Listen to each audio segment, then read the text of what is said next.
Hello and welcome back to another video. My name is Dies, and today we are going to be looking at a command block setup that I have made to detect checkpoints on a parkour map. So right here is a setup for 2 players and 3 checkpoints. We have a 4th checkpoint over there where I'm going to use to show you how to set it up. We have the green, blue, and red checkpoint.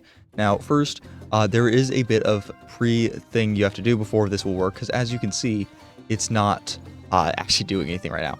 And the problem this system was designed to help fix was in multiplayer maps where let's grab a pressure plate. A pressure plate would be used to activate the checkpoint, but when you have multiple people, like this pressure plate can no longer be activated if another person goes to stand on it, so that doesn't really work in a multiplayer setting. So what we do instead is right over here, these are split up into different sections, so this is for player 2, this is for player 1. But as you can see, right now it's not activating anything.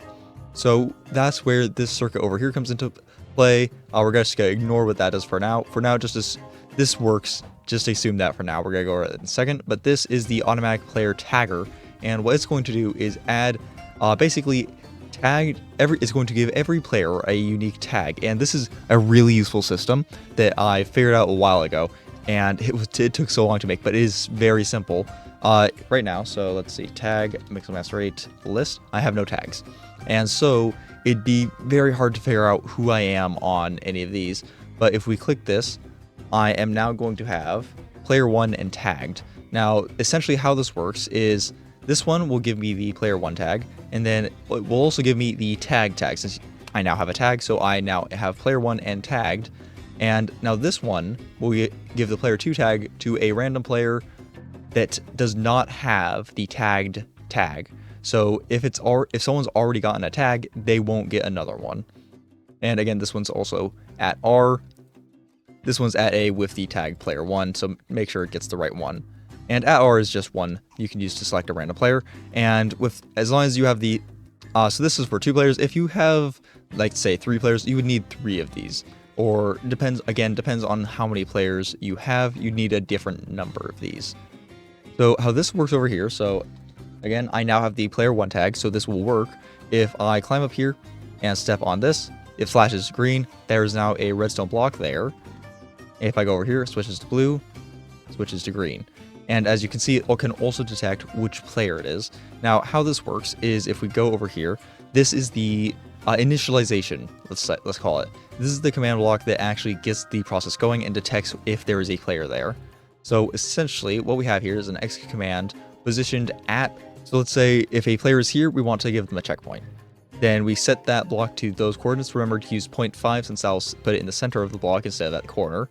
And then we're going to execute the command as a player with a distance 0 on the X and Z axis to this location here. And then we're also going to say this also as a player with this tag. Now, if there's no such player that has that tag and is at that location, this command will not run. This command to set this block to a redstone block will not run if there is not a player with that tag standing here. Now, next, if we move forward, we get these 2 command blocks, and what these do is basically clear all the other it clears all the other redstone blocks. So if we stand on this one, it gets rid of that redstone block. So it clears all other redstone blocks other than the one that was just placed. And what this allows you to do is go back to other ones and basically it prevents this one from triggering again. Like once the redstone block's there, it's going to stay there until you go to another one. So if I go on that one and then go on it again, it's not going to activate a second time. And how I've done this is in a procedural manner, so I don't have to individually type in coordinates on each of these. I just do fill 40 in this direction with air. So from here to here, fill it with air, but replace all redstone blocks. So it's only going to fill redstone blocks with air. And then this one is the same, but in the other direction. And you're going to want this to go to probably wherever you have the ending points for this specific line. Again, the line's going to be determined by how many checkpoints you have. And then over here we have, let's go with this one. So this one will set the block here to redstone block. This is just a visual indicator for the player to say, hey, that light turned on, you got the checkpoint. That light turned on, you got the checkpoint. And what this one does is just whenever it's powered, it just removes the redstone block that powered it. And then the last command block here is just say checkpoint player 1 green. This is just, you would replace this with whatever system you're using for the checkpoint. That could be spawn point or some other system if you're checkpointing something other than death. So right here you would just replace it with something that would trigger to, create the checkpoint system. So whatever your checkpoint system is, that goes there. And then these are all identical except, again, changes which checkpoint is being triggered, and you also have to change a few other things. We'll go over that in a bit. And as you can, I want to real quick show you, if I remove all of my tags, and let's say someone got this one, so that one's no longer be available to me. So someone else got the player 1 tag. I now have the player 2 tag right there, and we go over here. As you can see, now that one is activating instead. Hold on. Yeah, there we go. Now that one is activating instead, and it's detecting player 2 because this one has the player 2 tag instead of the player 1 tag. Okay, so now let's say you want to add a new checkpoint. So the process for this is going to be, we're just gonna start by taking this. Actually, let's take this and put that there, because that, again, these ones are going to be exactly the same. So we're just going to copy them over. Same for the repeater. And then for the trigger block, this is where most of the work for copying it over is going to go. So let's just mark this with purple. And what we're going to change, first of all, is the position. So this position is going to be, if we put a block there and do /setblock, the coordinates are now in chat. And that is very useful because then we can go over to this command block and we can see it right there and just type it in right over here. So that's going to be 31, -37, and -9.5. Now, I believe since this one is negative, it's going to go down, or will go up, by 0.5. So you add 0.5 to these numbers here. -10 plus 0.5 is 9.5. 31 plus 0.5 is 31.5.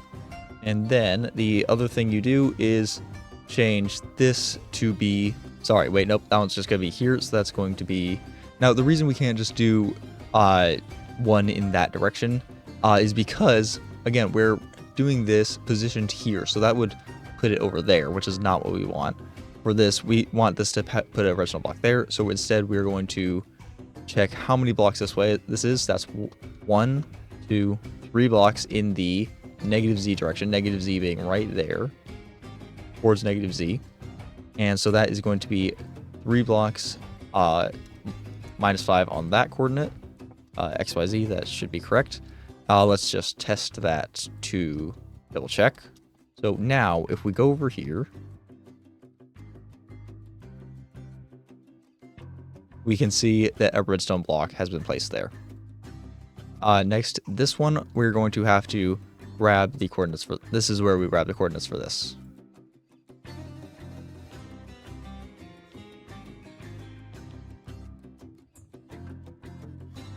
So those coordinates over there go into this one here that sets a redstone block.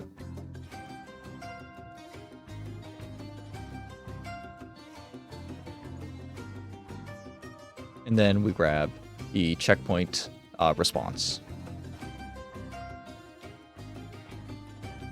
So now if we go over here, we get checkpoint player 1 purple. Now what you would need to change to copy it over to a different player is as follows. So we're going to copy this over here. Oop. And first thing we obviously need to change is we need to change the tag. Tag now needs to be player 2. That one's pretty easy. Oop. And then we also need to go in the positive X direction. 1, 2, 3, 4, 5 blocks in this instance. So we want to add 5 to this. That's going to be 36.5. And that command block is now functional. Then these ones are the same concept, just basically flip them. It's going to pretty much just mirror, I believe. And then this one is going to be exactly the same. And then this one, we just want to change it to checkpoint player 2 at purple instead of player 1, essentially. And there we go. That is a new checkpoint added to the system checkpoint player 1 blue, checkpoint player 1 red, purple, etc. And that is now all working. And yeah, that is the this checkpoint system. It can get a little bulky, but it is overall fairly simple. It's tileable. I've made it pretty much as copyable as I can. Again, there are a few things you need to change when you're making a new anything. But yeah, this could get pretty big, and you do need to make sure that these command blocks are always loaded in whenever someone is doing parkour. And then the one other thing, you may notice that these are surrounded by wool. That is not decorative. If I remove that, you can, by running into it, you can occasionally trigger it anyways. Hold on, what's should work? There we go. Yeah. So it is possible to trigger it when you miss it if those blocks are not there. So that is a necessity to have blocks around it like that. Oh, and if you have any questions about this, please feel free to ask in the comments. I will respond as best I can. All the commands will be in the description. All the commands used in this video will be in the description. And Merry Christmas, and thank you very much for watching. I will see you in January, probably, maybe the next, I don't know when the next video is going to be. There's a lot of stuff in the works.